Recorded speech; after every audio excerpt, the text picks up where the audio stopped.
Square on the site of the Gorsedd Circle erected for the 1864 National Eisteddfod.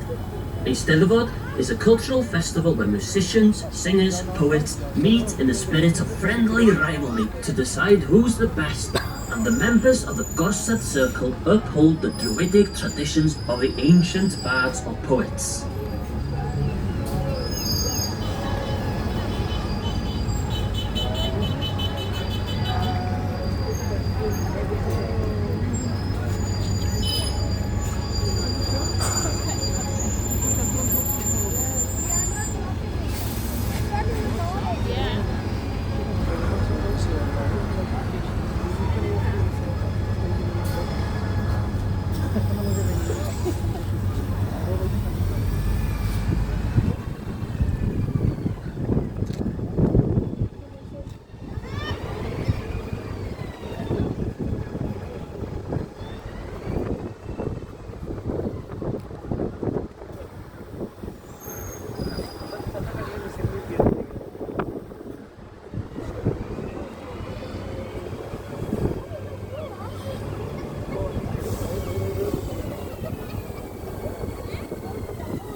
Of the 700 hotels in Llandudno, the ones here on the seafront were the earliest to be built, the first of which is the St George's Hotel here on the right. It was opened in 1854 and incorporated Wales's first water-powered elevator, or lift. Famous guests over the years have included Sir Winston Churchill, Otto von Bismarck, Napoleon III, Benjamin Disraeli, and William Gladstone.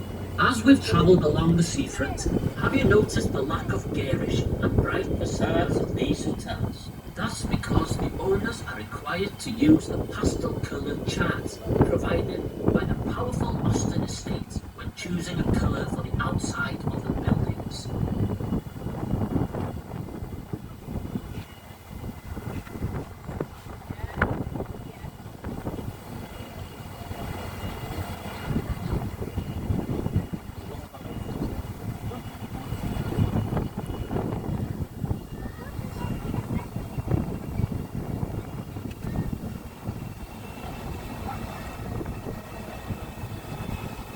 The Imperial Hotel on our right was once home to the became of our friend, the taxman. The headquarters of the government's Inland Revenue Department was based here during the Second World War in 1940.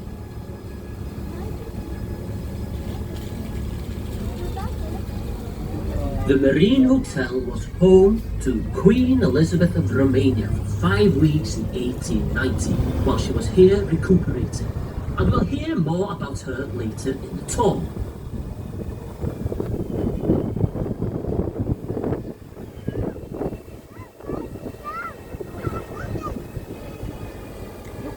The large cream hotel coming up on our right was opened in 1860.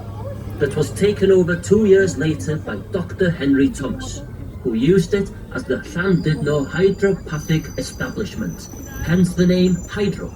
Dr. Thomas offered a treatment called the compressed air bath, and some of his medicines included belladonna, Spanish fly, and arsenic.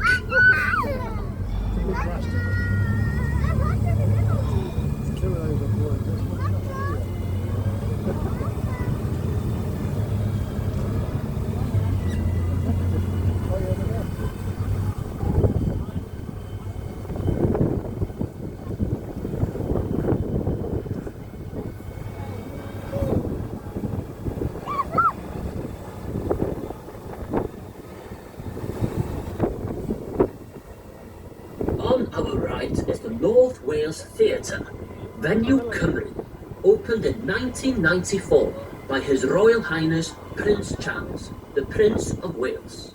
It has one of the largest stages in the UK and has seating for 1,500 people. A new conference centre completes the project on this site.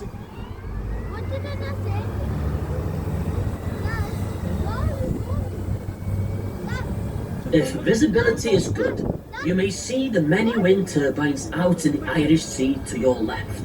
This is Gwyntamore, with 160 turbines 10 miles offshore. It is Wales's largest wind farm, with a capacity to generate 576 megawatts and power for 400,000 homes. And in the distance you can see the Little Orr. It is 141 metres high and a popular sightseeing, walking and hiking site.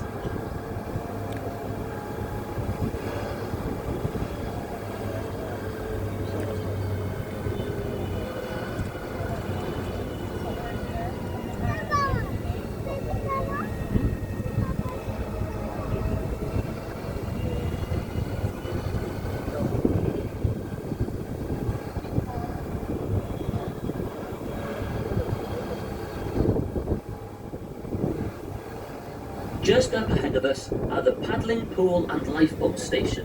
The open space to the right is Bodafon Fields, home to Bodafon Farm Park.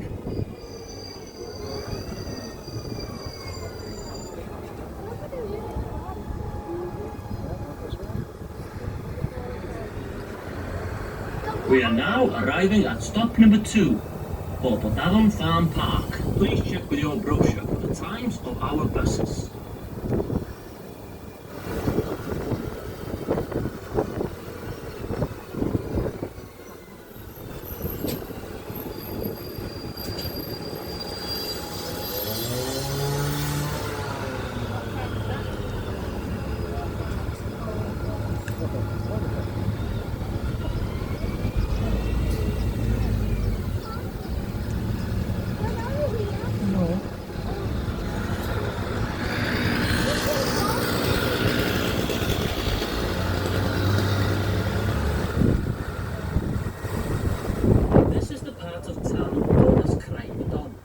This is a mostly residential area developed after the turn of the 19th century. Notice the brick tile roofs rather than the grey slate ones. The largest building in Llandudno is St Paul's Church. It was built at the beginning of the last century and is dedicated to the memory of the Duke of Clarence, son of Edward VII and Queen Alexandra, and grandson of Queen Victoria. Many suspected him of being none other than Jack the Ripper, the notorious Victorian murderer. If this is true, it seems rather strange to have his name associated with a church. The Duke of Clarence died in 1892 at the age of just 28.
The Mostyn family name is synonymous with Llandudno, and this area of town is known as Llanrhos, part of the huge Mostyn estate.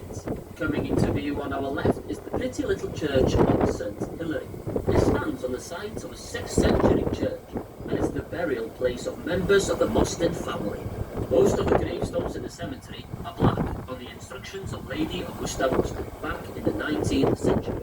Lady Augusta was a staunch supporter of the temperance movement, and as such, she despised the demon drink. Opposite the church, over to our right, once stood two public houses. Augusta did not want her church to be in such surroundings, so she had them demolished. Instead, she built firstly a cocoa house, and a little further on, a stone building with a clock, which was once a school. Cocoa houses were popular in the Victorian era, built as a way of showing the temperance need, not necessarily deny the social activity offered by pubs and alcohol. In 1898, a new pub, Collins, was built in London to replace the ones demolished here. To our right is Bryn Lupus Road. Bryn is the Welsh word for hill, and lupus is the Latin and French word for a wolf. So basically, it means Wolf Hill, named after Hugh Lupus. Back in the 11th century, he was the first Norman Earl of Chester, as well as a favourite nephew of William the Conqueror. At the tender age of just 19, he was virtually the king of Cheshire, with lordships over much of North Wales.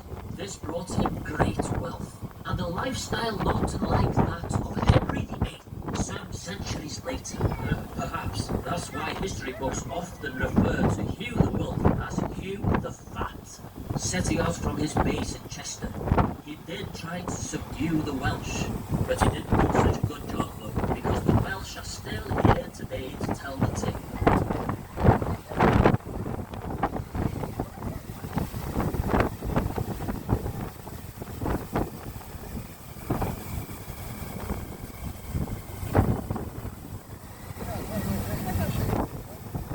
Over to our left, above the trees in the distance, you can see Llandudno's very own Cleopatra's Needle. This obelisk was built simply as a landmark for the area's top hotel, Bodysgyllen. You might just be able to see Bodysgyllen's grey slate roof and parts of the building. The hotel can be seen more easily from the air, and indeed, some of the hotel's VIP guests arrive by helicopter.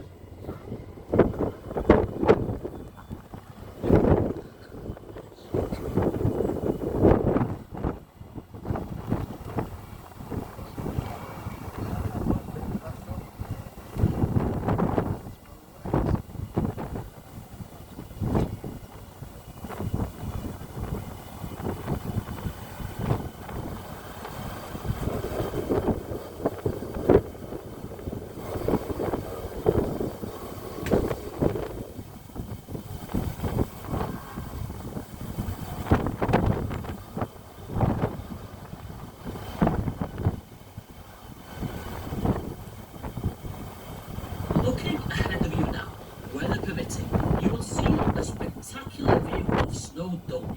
Llandudno National Park has been a protected landscape for more than 50 years.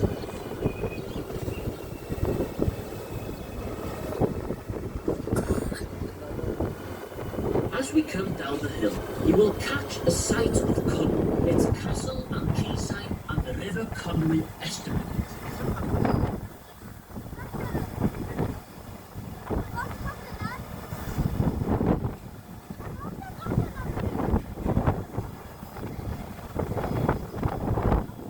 Coming up on our right is a pub called the Castle View, formerly called Maggie Murphy's. This name came from a song from the Boer War veterans that were once housed in this area. A copy of the song still hangs in the bar of the pub.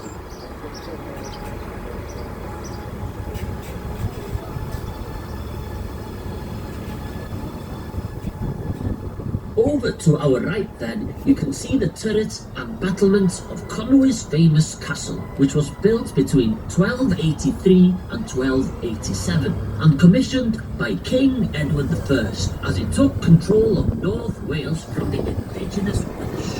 Edward built all of our beautiful castles along the North Wales coast, at Caernarfon, Harlech, Criceth, and Beaumaris. I'll tell you more about the castle as we approach it shortly.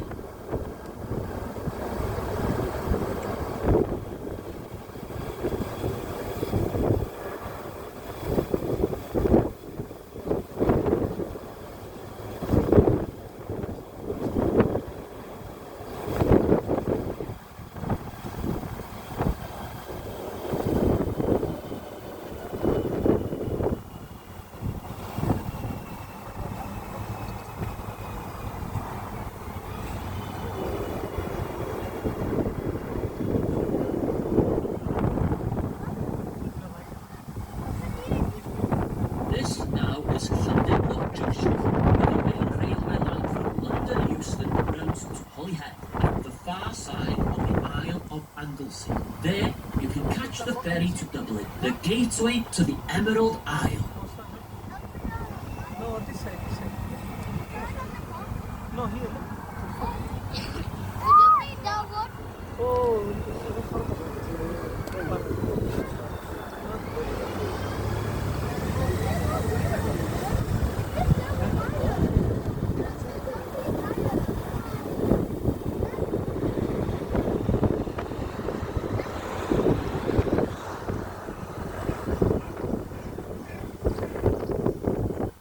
Ahead of us now is Conwy's magnificent castle. Our first view is of the two eastern towers, and between them, the massive eastern barbican, one of the entrances to the fortress. Conwy's story begins in 1283, the year that King Edward I completed the conquest of Snowdonia, ending the rule of the Welsh princes. Back then, the estimated cost of the castle was £15,000, and it required a workforce of more than 15,000 masons and craftsmen from all over England to complete the project. In total, the castle has 8 towers, originally roofed with shingle or slate.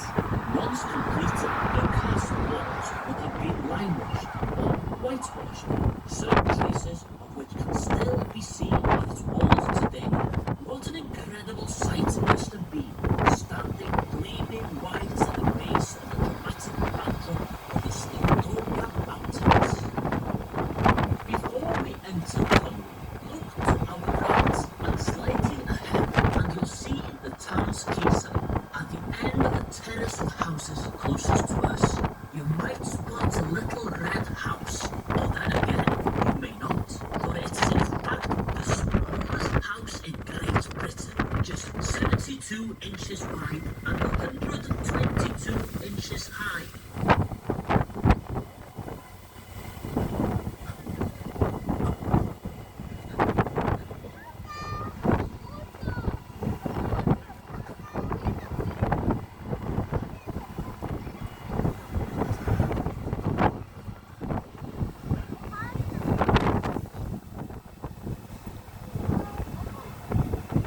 So here we are entering the medieval town of Conwy. The castle today looks peaceful enough, but slits or arrow loops in the walls could fire missiles down onto anyone attempting to storm the castle. Today, it's quite a different story, and visitors are now warmly welcome. We are now approaching our stop for the town of Conwy. This is where you leave us if you wish to explore the castle on the magnificent town walls, or maybe take a stroll along the quayside.